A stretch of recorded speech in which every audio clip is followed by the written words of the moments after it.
টেট্রাজোলিয়াম salt দ্রবণের ক্ষেত্রে আমরা এটার ভায়াবিলিটি নির্ণয় করতে পারি। ভায়াবিলিটি নির্ণয়ের আমরা ফুল প্রসেস দেখেছি। এখন আমরা দেখব সলিউশন তৈরির প্রক্রিয়া। কিভাবে আমরা টেট্রাজোলিয়াম সল্ট দ্বারা সলিউশন তৈরি করব এবং কি হারে বীজ এর মধ্যে আমরা পরীক্ষা করতে পারি এবং কিভাবে আমরা এর শতকরা পার্সেন্ট নির্ণয় করব। তো টেট্রাজোলিয়াম সল্ট দ্বারা মোটামুটি 3 ধরনের সলিউশন তৈরি করা হয়। নাম্বার 1 0.5% সলিউশন, নাম্বার 2 1% সলিউশন এবং নাম্বার 3 5% সলিউশন। আর 0.5% সলিউশনের ক্ষেত্রে 100 ml পানির মধ্যে আমরা 0.5% টেট্রাজোলিয়াম সল্ট মিশিয়ে দেব। মিশানোর পর 1 থেকে 2 মিনিট আমরা তাতে নাড়া দেব। ঠিক ক্রমান্বয়ে 1% এর ক্ষেত্রে আমরা 100 ml পানিতে 1 গ্রাম টেট্রাজোলিয়াম সল্ট মিশাবো এবং 5% সলিউশনের ক্ষেত্রে 5 গ্রাম টেট্রাজোলিয়াম সল্ট মিশাবো। এখন 3 ধরনের যে সলিউশন আছে, এখন আমরা কোন বীজের ক্ষেত্রে কোন সলিউশনটা ইউজ করব আমরা।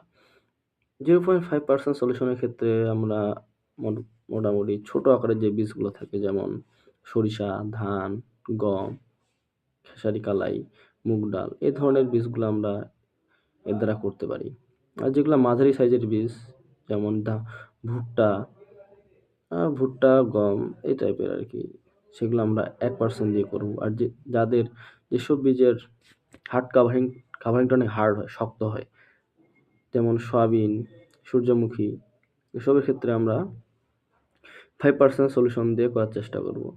তবে ছোট আর মাঝারি সাইজের ক্ষেত্রে 0.5%, 1% তেমন কোনো পার্থক্য হয় না, যে কোনো একটাই ইউজ করতে পারি আমরা। এখন এটা ইউজ করার পর আমরা যে ইমব্রয়টা দেখব, ইমব্রয়ের কালারটা লাল হয়ে যাবে। ইমব্রয়ের কালারটা যখন লাল হয়ে যাবে আমরা প্রতিটা বীজের মধ্যে, তখন দেখব যে এর ভায়াবিলিটি হার কেমন।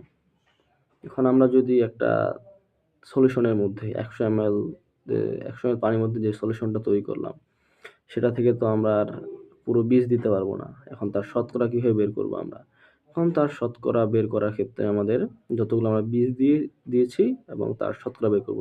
এখন আমরা যদি এর মধ্যে 20টা বীজ দিয়ে থাকি 100 ml পানিতে, 100 ml পানিতে 20টা বীজ দেওয়ার পর দেখব এই 20টার মধ্যে কতগুলো লাল হয়েছে।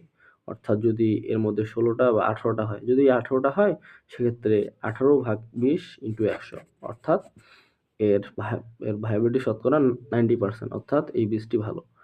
এভাবেই আমরা ক্রমান্বয়ে ভায়াবিলিটি টেস্টের সব হিসাব বের করতে পারি। এটা একটা ইজিলি প্রসেস।